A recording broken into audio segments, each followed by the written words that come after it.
Comme on l'a déjà dit, la science s'apprend petit à petit par échelon.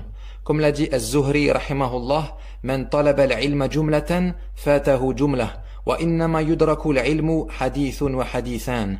Celui qui demande la science tout d'un coup, la manquera tout d'un coup.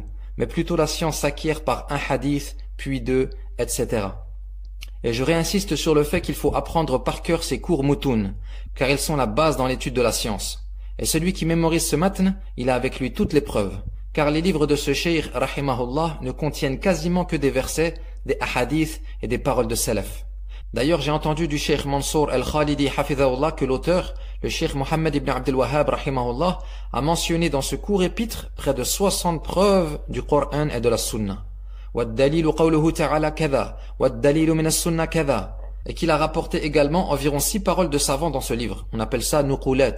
قال الشافعي قال البخاري قال ابن كثير قال البغوي قال ابن القيم.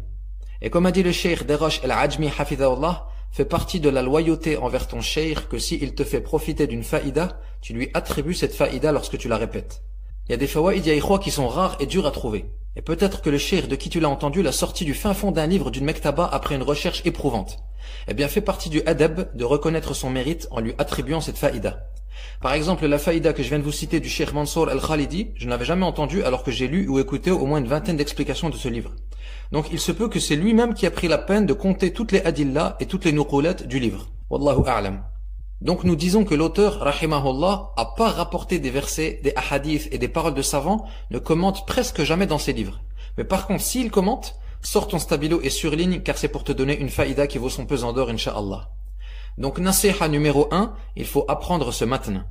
Et même comme ça, si un jour par exemple l'imam de ta mosquée s'absente au dernier moment pour khutbat al-Jumu'ah et qu'on te met en avant pour prendre sa place, pas le temps de préparer un sermon ni rien, eh ben tu montes sur le minbar et tu récites thalathatul usul que tu as mémorisé par cœur, wa fiha baraka incha'Allah.